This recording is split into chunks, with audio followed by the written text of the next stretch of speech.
I played 10 new cozy games that came out in the month of June. And in today's video, I'm reviewing all of them.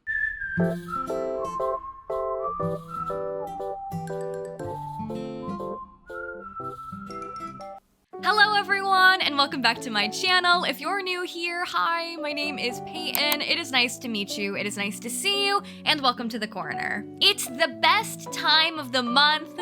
Once again, my favorite time of the month here in the corner. It's that time where I sit down and I review every single new cozy game that I played within the month that we just finished. Now, I can confidently say June was the absolute craziest month for cozy gamers so far in the year. We had the Wholesome Direct, which showcased over 70 new cozy games. We had Steam's Next Fest, which showcased tons of demos that we could play for free. And on top of all of this, we ended up having amazing cozy game releases this month. So in today's video, I'm reviewing the 10 brand new cozy games that I played this month. Some of these games are available for Nintendo Switch, some are for PC, some are for both. You know the drill. In this type of video, which I've now done several times before, if you want to see the past months, I like to call these first impressions reviews. I like to call them a first impressions review because obviously as I'm playing so many games, and not only just these games, I played a lot of demos and other stuff this month, I can't sink a whole lot of time into each game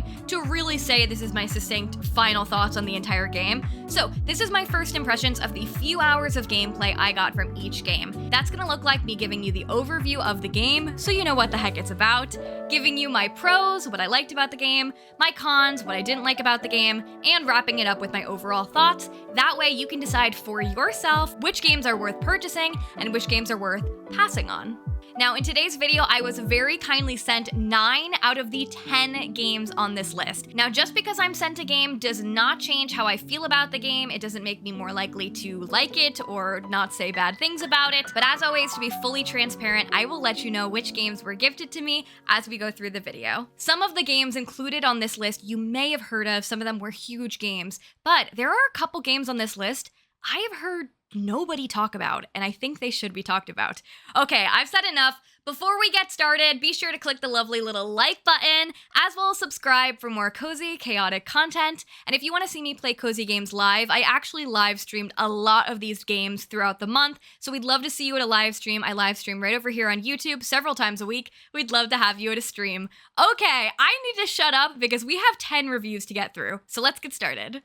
Now, as always, these are not going in a ranking order right now. I'm just presenting them to you in a curated way so that we have a little bit of a variety as I'm talking about each game. So the first game I want to tell you about today is called DORDOGNE. DORDOGNE was one of the games very kindly gifted to me. So thank you so much to Player2 for sending me a key to check out DORDOGNE. DORDOGNE is available to play on Nintendo Switch and PC. I did my playthrough on the PC. Let me tell you a little bit about DORDOGNE. DORDOGNE is a short narrative game that features a stunning watercolor art style that will take you through a heartwarming journey of collecting lost memories. In the game, you'll play as Mimi, and you'll get to explore the precious recollections of your childhood and the times you shared with your late grandmother. As the past meets the present, you'll confront your adult choices with fond childhood memories to uncover lost family secrets. Along the way, you'll also get to explore DORDOGNE,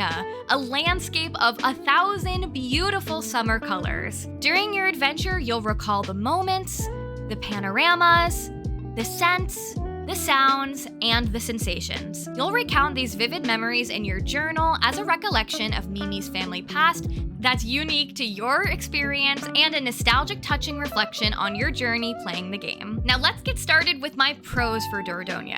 Starting out with what I think is the most obvious one, the gorgeous hand-painted watercolor art style. This art style is what I think draws people to this cozy game. And I can say that because that's what drew me to this cozy game, because it feels so unique and interesting. I remember first seeing the trailer for DORDOGNE in an Indie World Direct last year, and I was immediately captivated. And it is a game that has stuck in my brain all of this time because of its beautiful style that's nothing like I've ever seen before. And after checking out the game, in my opinion, the art totally lives up to its expectations. It feels beautiful, smooth, and dreamy as you play the game. The different landscapes of Dordogne really come alive through this style. Something else I really enjoyed about Dordogne was the way that the story is told. In the game, we circle back and forth between the present and the past, and it's done in a way that feels seamless and easy to follow while also still being intricate. Another pro I have for the game is the journaling and scrapbook mechanic.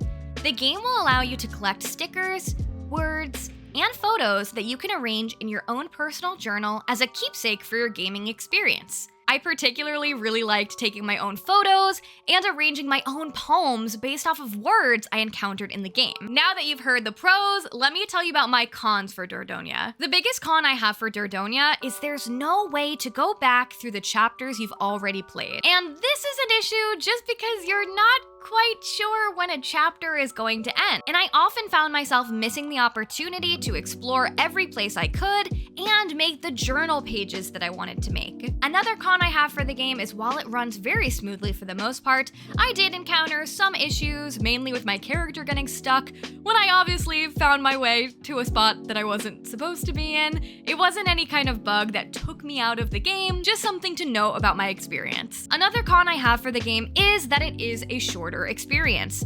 I think you can really take your time to enjoy and explore, but for the price of $15, I would have loved to see even more content, as you can play this game in just a few hours sitting. And finally, for the cons, this con isn't really a con for me, but I think it could be a con for other people, which is why I feel the need to bring it up. But the gameplay mechanics are very simple. I actually think this kind of lends to the very calming nature of the game, which is something I enjoy, but I can understand that some players may want something a little bit more complex. Overall, Dordogne is a beautiful and emotional experience that I really enjoyed playing. It definitely hits in the feels, so I would give a little bit of a content warning, specifically around the subject of relatives passing away, for those of you who may be sensitive to that subject line. But overall, I found it to be very unique, beautiful, relaxing, but still very engaging. The next game on the list is called INHABIT. And INHABIT was also very kindly sent to me, so thank you so much to Public Void for the key to let me check out the game. INHABIT is available on Nintendo Switch and PC, but I played this one on Nintendo Switch. INHABIT is a cozy, slice-of-life puzzle exploration game that explores themes of friendship, mental well-being, and routine. In the game, you wake up and you've barely left your room in days, and your place is a total mess. You've neglected any form of self-care for over a week, but today is different. Today is finally the day you'll get something done. In the game, you'll need to make your way around your home and the surrounding areas, practicing healthy habits and exploring the world. You may even make some adorable friends along the way. As you complete more puzzles, the personalities of the chore manifest in real life as characters, making each puzzle feel rewarding and fun. Now that I've told you about the game, let me tell you about my pros for INHABIT. My biggest pro for INHABIT is the overall premise. It is a short game about mental health. I love that each time you start a chore, you get to meet a character that is the embodiment of that chore, and each one feels unique and exciting. I also really like the puzzles in this game. They all have a very similar feel, but the mechanics themselves are what make it stand apart.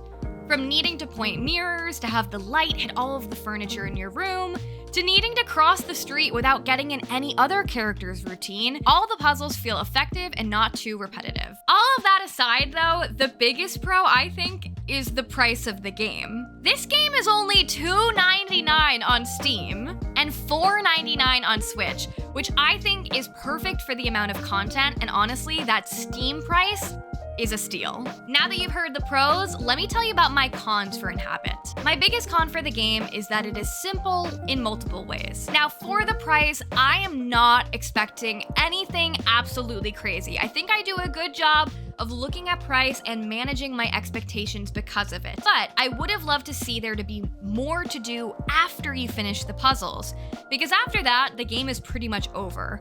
As well as the game features adorable character portraits. But other than that, the pixel art style is so simple, leaving hardly any customization options, and your character doesn't even have a face. Comparing that to the portraits, I would have just loved to see a bit more detail there. And the final con I actually really enjoyed, but some cozy gamers looking for a more relaxing experience might not, and that is the puzzles are really difficult. I am positive my brain grew like 10 times playing INHABIT because the puzzles were that tricky. They start out so simple and easy, you think you're gonna breeze through it, but they get so progressively challenging that you can really get stuck on a level for a long time, and the game does not provide you with any type of hint, so you have to figure it out or you're out of luck. Overall, INHABIT is a short but very sweet puzzle experience that radiates positivity on the days you need it the most. The next game on the list is called Fall of Porcupine. And Fall of Porcupine was also very kindly gifted to me, so thank you so much to Critical Rabbit for sending me the key to check out this game. Fall of Porcupine is available on both Nintendo Switch and PC, but I played it on the PC. Fall of Porcupine is a one-of-a-kind story adventure game. It explores the collision of work and daily life, an exciting reflection on an unhealthy healthcare system. In the game, you'll step into the town of Porcupine and play as Finley, the newest doctor to join the ranks of St. Ursula's Hospital. As the seasons in the small town change and life starts to stir, you'll soon realize that things aren't always what they seem. Not everyone is honest with themselves and others. The healthcare industry is not as illustrious as it seemed in medical school, and the work-life balance Finley strived toward might just be impossible to achieve. You'll navigate this story by exploring, meeting new characters, and playing different mini-games to help the patients at the hospital. Now that I've told you about the game, let's get started with my pros for Fall of Porcupine. My biggest pro for Fall of Porcupine is that it is a love letter to healthcare workers. I don't know how often we see healthcare and cozy gaming go hand in hand, so this really felt like a one-of-a-kind experience. And I really enjoyed my experience of getting to know the ins and outs of working in a hospital and getting to see some of the hardships that healthcare workers face. While this is a deep subject, I feel like it was presented in a way that stayed true to a cozy gaming feel and it wasn't overwhelming. I particularly was kind of worried about the subject matter, as I personally have a pretty severe chronic illness, and I know that doctor stuff can be a little bit too much for me personally sometimes, but in my experience, this game was a really nice balance of actual medical stuff and fun, cutesy, cozy game. Another pro for me was the mini games. They all felt really exciting and the right amount of challenging. My favorite one was probably the one reminiscent of Wordle, where you needed to find the right symbols to give a patient a diagnosis. I also really enjoyed the overall style of the game. This game is actually being compared to another very popular cozy game called A Night in the Woods, which I thought was funny because when I started playing Fall of Porcupine, I immediately thought that, but I had just started playing A Night in the Woods for the first time, like a week before I started playing Fall of Porcupine, so I thought maybe it was just me and it was on my mind, but that's not the case. A lot of people are drawing comparisons between the two games because of the style of game it is. The style of both games is actually pretty simple. It's an exploratory narrative adventure, seemingly a point-and-click game with simplistic mechanics and mini-games scattered about to help you get further along in the story. Night in the Woods is definitely a little bit darker of an experience, in my opinion, of playing that one and this one. Both games definitely explore their fair share of lighthearted and some more dark moments, and I really enjoy both of the games. Now that you've heard the pros, let's get into my cons for Fall of Porcupine. My biggest con for the game so far is that I'm a few hours in and I still don't feel like I'm super far or deeply invested in the story yet. I really like how all of the characters look, and I really do enjoy the dialogue style, but I'm hoping that I'll get to know them on a deeper level.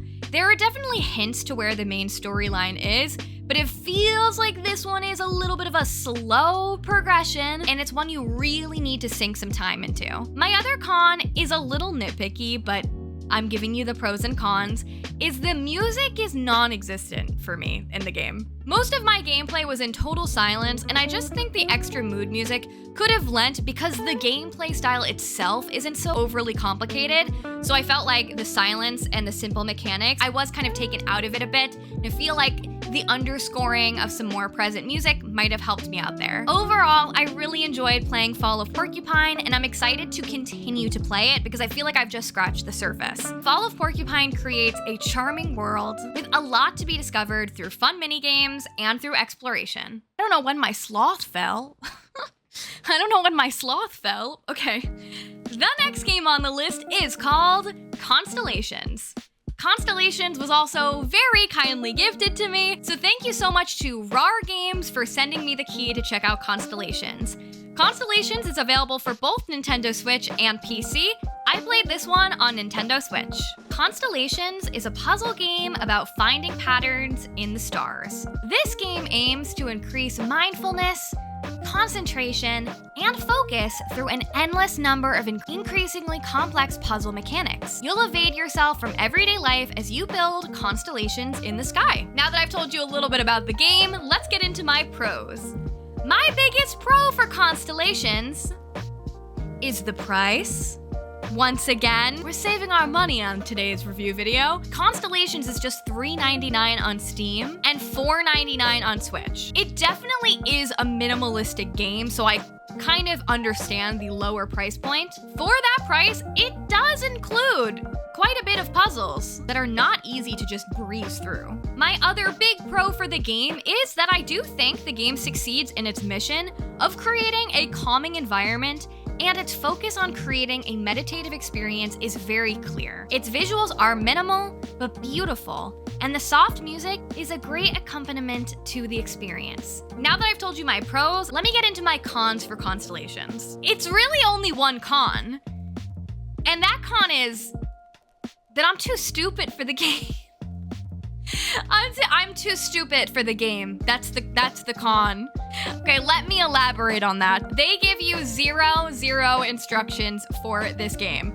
I totally get they want you to explore and take time to figure things out, but this kind of puzzle was new to me, and I found myself very confused. Pretty much the game works as there are different circles with numbers, and all you really need to do is connect the dots in a way to make stars. At first, I thought we were just connecting the numbers, and the first few levels felt super easy and clear, but then after you get a few levels in, it's clear that that's not what you were meant to do, and it's all about finding the perfect connection to make all the stars in the shape without any connecting lines.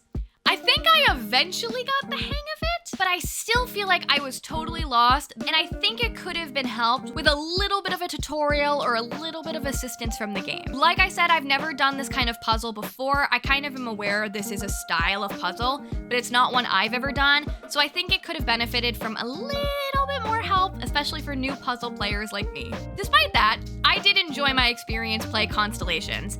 I am too stupid for it. I have not gotten many I haven't gotten many levels in, but I certainly have played the game for many hours. So I'm hoping that I can figure it out a little bit more to get even more enjoyment out of the game. But regardless, I do really like the atmosphere and getting to learn about the constellations, which is super cute and fun. The next game on the list is called Little Friends Puppy Island. Little Friends Puppy Island was very kindly gifted to me, so thank you so much to Wanacott Communications for sending me a key to check out the game. This game is available on both PC and Nintendo Switch. I played it on Nintendo Switch, and I actually live streamed my experience playing it for the first time, so be sure to check that out if you want to see my first thoughts live. Little Friends Puppy Island is a puppy-filled adventure game where you'll get to discover exciting locations, dig up hidden treasures, build and expand your holiday resort, and of course, meet plenty of lovable little friends to care for on your very own tropical island adventure. The game will feature 9 different breeds of puppies. You'll meet new puppies while out on walks and bring them home to care for them. You'll walk them, feed them, bathe them, play with them, and accessorize them with over 350 outfits and accessories. You'll also make your way through tons of different areas, gather resources to help your puppy pals construct an array of new activity spots throughout the island, from puppy spas, to puppy schools, to frisbee parks, and accessory shops. There's plenty to build for you and the locals to enjoy. Now let's get started with my pros for Little Friends Puppy Island. I think the first pro is obvious. the puppies. The puppies in this game do not disappoint. There may only be 9 different breeds of puppy in this game, but there are tons of different variations among those 9 breeds, so each puppy feels really unique and absolutely adorable. Another huge pro for the game, which absolutely surprised me, there is actually quite a bit to do in this game. Now, being a Nintendogs lover, it's easy to look at this game and say, well, is it going to be like Nintendogs? And honestly, looking at it, Nintendogs is not really an overly complex game. There's not really that much for you to do. But in Little Friends Puppy Island, it feels like there's a lot to do. Yes, in this game, you can still do all of the classic puppy care stuff as anticipated, but I really enjoyed the exploration and construction of new puppy-related buildings. I played this game for several hours, and I only unlocked one of the several locations, so it's exciting to think that I've just only scratched the surface in the game. I also really enjoyed the management aspect of the game. You'll need to level up your puppies to progress further, so there is a big focus on making sure all of your dogs are getting love and attention rather than just sticking to one. And also your puppies get to do different jobs. Like I got to pick some of my dogs to be little park rangers, which was absolutely way too adorable. And finally, I think the best part of the game is getting to accessorize your puppy with a ridiculous amount of adorable customizations and getting to watch your little puppy run around in tutus, in sweatpants and socks, in whatever the heck you want to dress them up as. It is super cute, it's really funny, and it definitely brought me a lot of joy. Now that you've heard my pros, let me tell you about my cons for Little Friends Puppy Island. Biggest con for Little Friends Puppy Island is that it is a $40 game. I actually do feel as though for $40, there is quite a bit of content.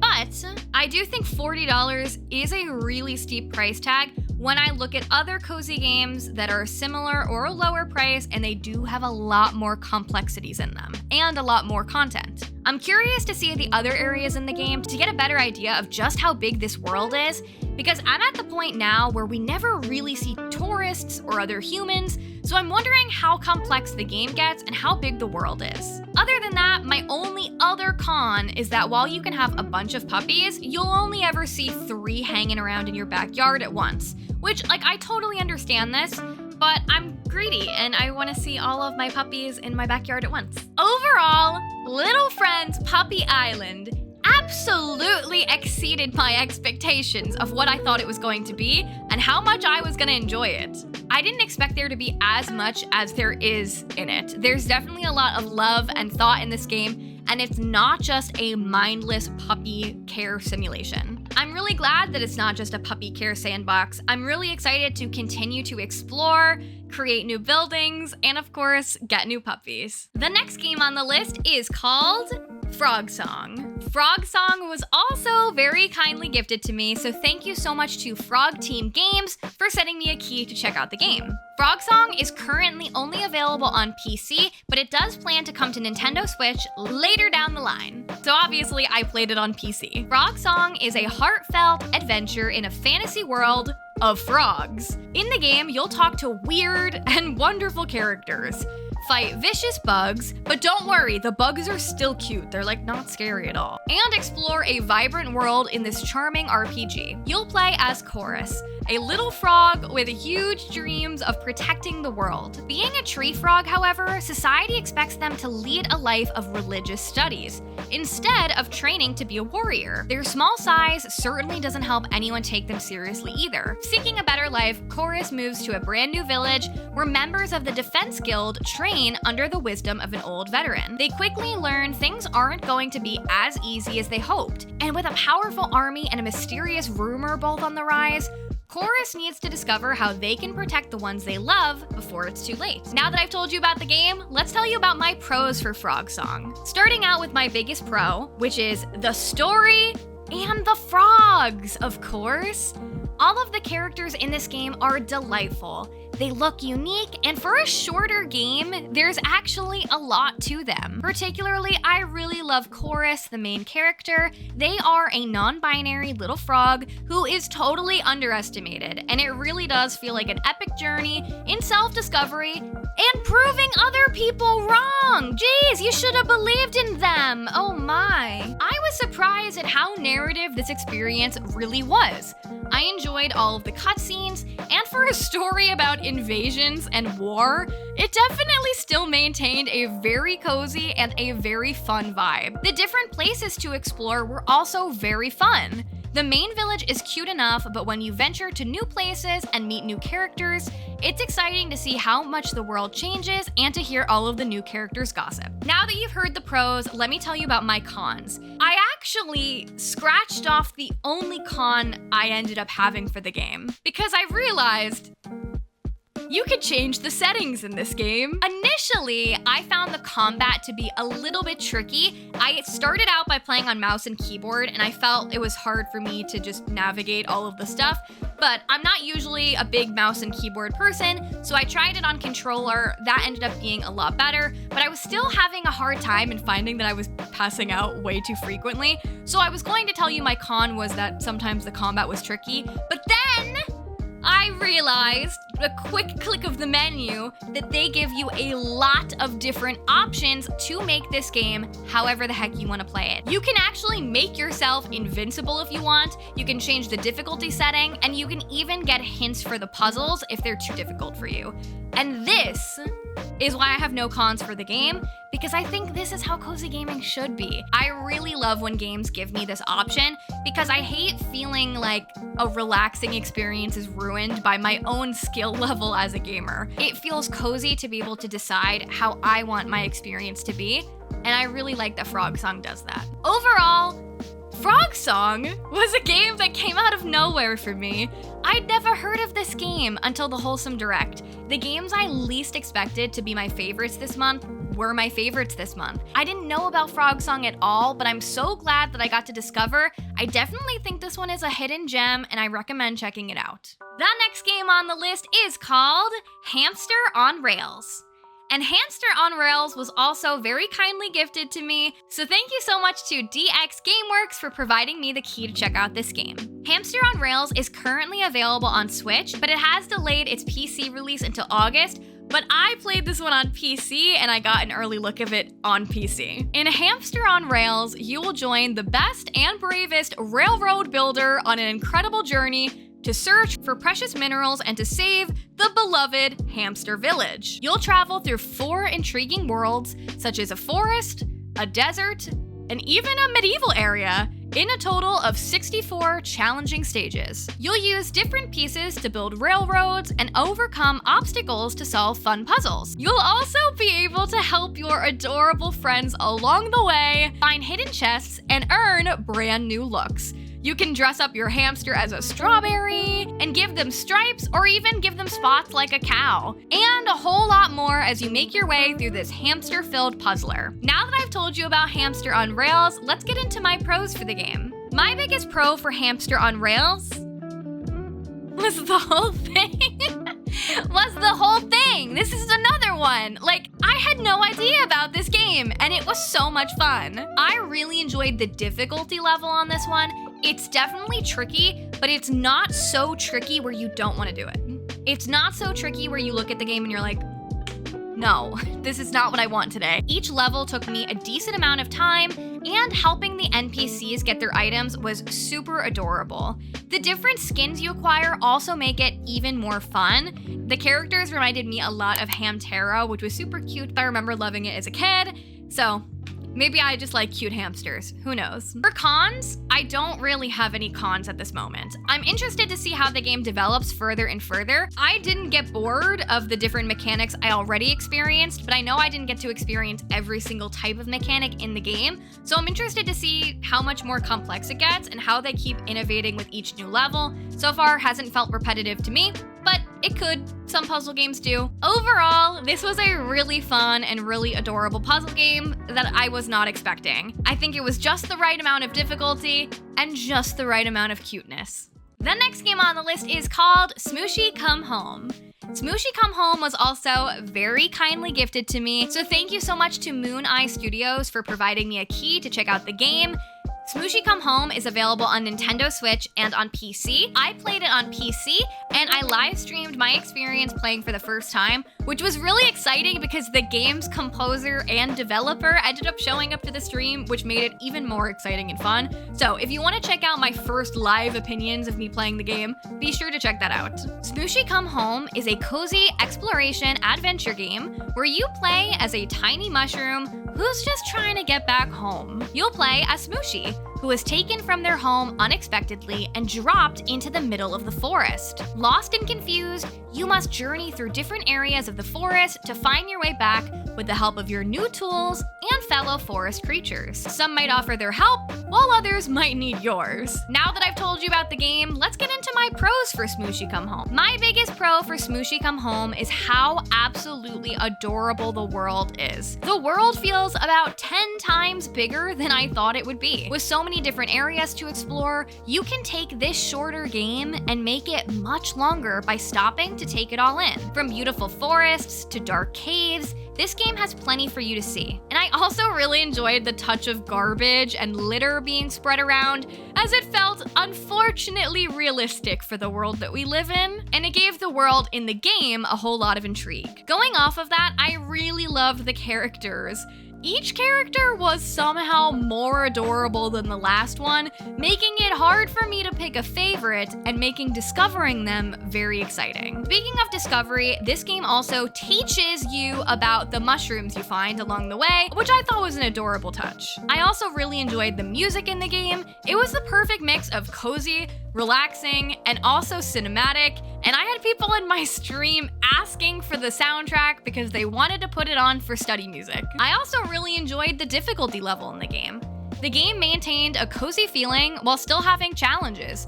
Particularly, there are some difficult puzzles to navigate, and some mini games you might have to play a couple times to really get it right. Now that you've heard my pros, let's get into my cons for SMUSHI Come Home. For cons, I don't really have any. I feel pretty satisfied with the length of the game compared to the price.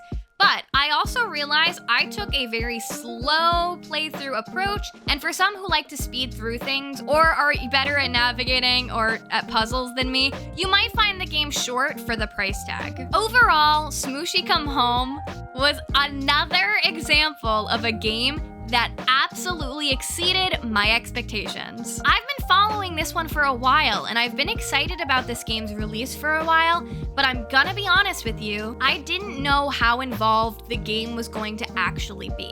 This game is definitely compared to another cozy game that has come out recently called Mail Time, and Mail Time I feel like kind of is the more viral game. Like, I hear a lot of people talking about Mail Time and all of that, and while I enjoyed both games, I'm gonna be honest with you, I enjoyed this one more. And I thought this game was going to be so simple and not a lot to it, but I'm really glad that I was very wrong. The next game on the list is called Pile Up. And Pile Up was also very kindly gifted to me, so thank you so much to Keymailer and IndieArc for providing me a key to check out the game. Pile Up is currently available to play in early access right now just on PC, and that's how I played it. Pile Up is a strategic building game which you need to build houses, fulfill people's requests, and manage your risky buildings in different ways on a small land. But don't let your guard down in this chill environment. This game only gets you so relaxed to then just go ahead and destroy everything you just built. The game will feature over 50 plus different buildings of 7 building types inspired from card games to unlock and combine. The game will feature 3 unique islands that you can complete and try to reach to the highest population, and 3 different game modes for those who just want pure creativity or just want to chill. Now that I've told you about Pile Up, let's get into my pros for the game. My biggest pro for the game is that it is exceedingly relaxing. Even when you accidentally blow something up, I still felt calm. Even amongst the destruction somehow. I think this is due to there being no time limits and the relaxing music and visuals that evolve with each new placement. I also really love the premise of the game. You're stacking these buildings and factories in a way that you wouldn't really think could be pretty, but with some finesse and imagination, you can create some pretty cool things.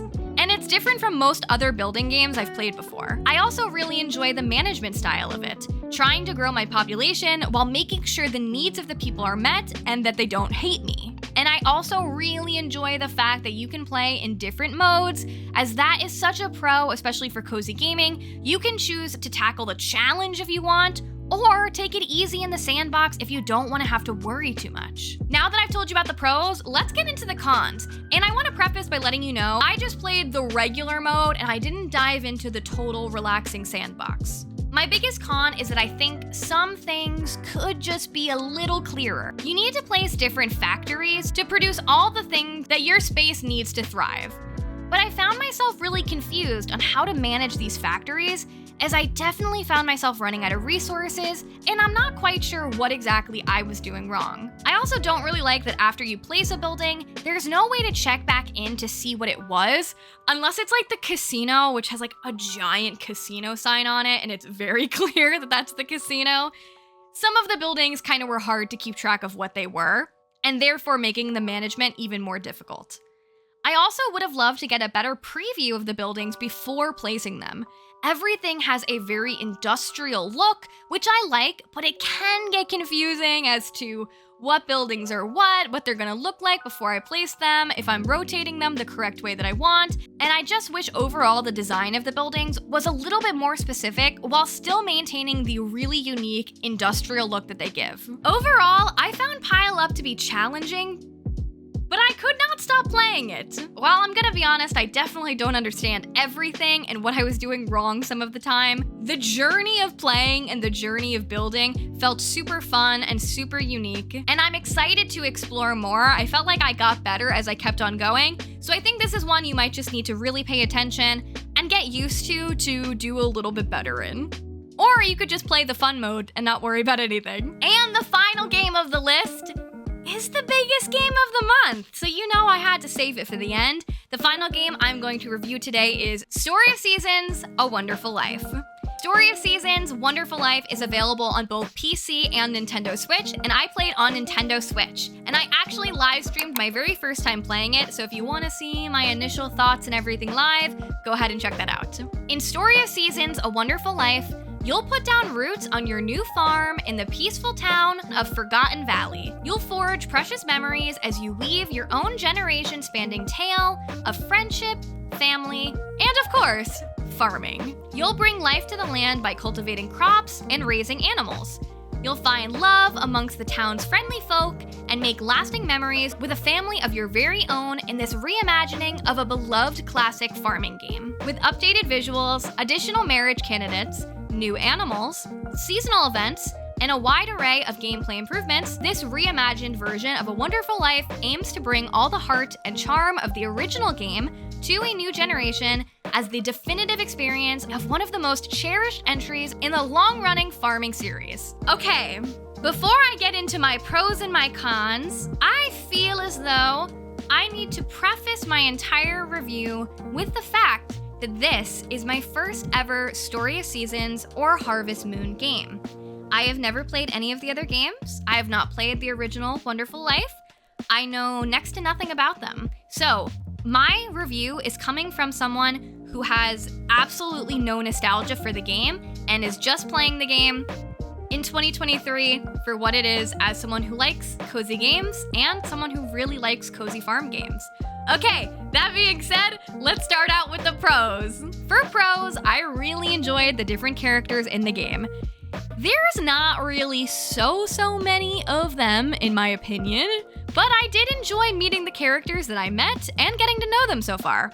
Particularly, I really enjoyed the cutscenes, I thought they were fun, and so far in my short gameplay experience, I feel like they've happened pretty frequently. Another pro is that I think so far the game really runs great on Nintendo Switch. I've only played just a few hours so far, but I've had absolutely no issue playing it on the Switch, and the graphics feel really beautiful. I love the style of the world, and the nature in particular is really soothing to look at. Another pro I have is the overall premise of the game. This is a farming sim where the romance takes center stage. The whole big thing of this game is finding someone to marry in the first year and then literally watching yourselves grow old together. I actually like that you need to pick someone so quick because it feels like there isn't that much time to overthink it. You kind of need to just make your decision and stick to it, which makes me feel like you can play this game multiple times and pick different people to romance. I feel like it would make for enjoyable separate playthroughs. I'm also really happy to see that you can choose your character's pronouns and that you can marry any of the eligible characters. Another pro I have is that I found the controls to be pretty simple and pretty easy to follow.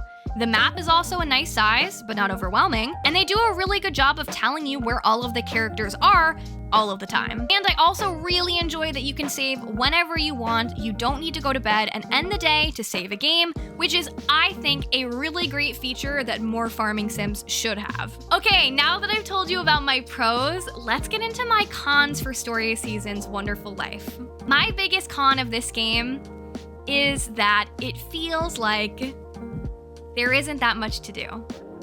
And what there is to do is a little bit boring. In my opinion, you can fish in the game, but rather than you controlling it, you just click one button and you have a fish.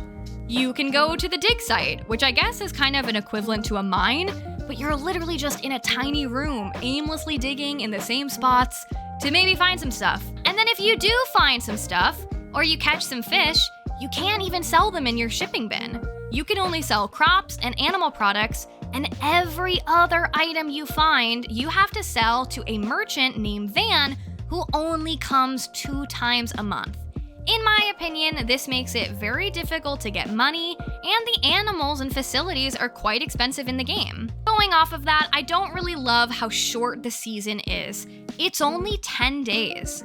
And out of those 10 days, you only get 4 bulletin board quests, which are pretty much the only quests in the game, other than the magical sprites, which reward you for achievements, but you don't actually know what the achievements are until you do them, so that's also not really quite a quest either. And then there's this trail that leads you out of town to go on a trip.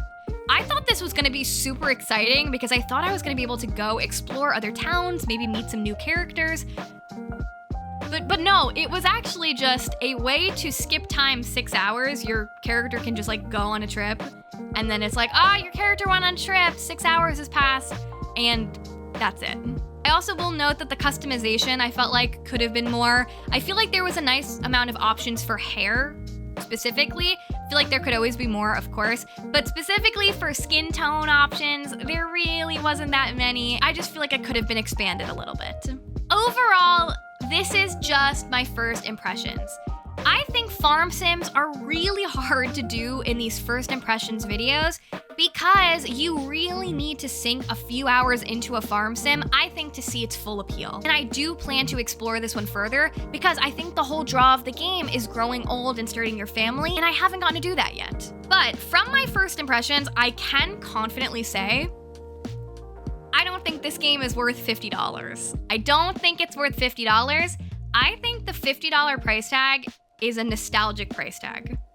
I think players who grew up with the Story of Seasons, Harvest Moon games, who are familiar with Wonderful Life, will love getting to play this new reimagined, remastered version. But I think that if you're a person like me, and I can only speak from my own experience, if you're a person who's used to modern farming sim games like Stardew Valley, Coral Island, Sunhaven, Roots of Pacha, games like that, I think you may also find that there just isn't that much to do in this game, and $50 is a lot more than some of those other farm games that frankly I just think have more stuff to do in them. I think it would be better suited for a $20 to $30 price tag, but of course, that is just my opinion. I wouldn't say I don't like the game, but I also wouldn't say that it lived up to my overhyped expectations I guess I put on it. I'm somewhere in the middle so far with Story of Seasons Wonderful Life, and I'm wanting to like it more, so I'm gonna just have to take some more time with it and see if I can experience what I know so many of the nostalgic players really enjoyed about the game. And there you guys have it. Oh my goodness, that was me reviewing every single new cozy game I played in the month of June. You know what I thought. Let me know what you think down below. What games did you play this month? Did you play any of the games I played? And if so, what did you think? I want to know. Let me know down below. Please be sure to click the lovely little like button on your way out, as well as subscribe for more cozy, chaotic content. Thank you for being here. I will see you in the next one, and bye-bye!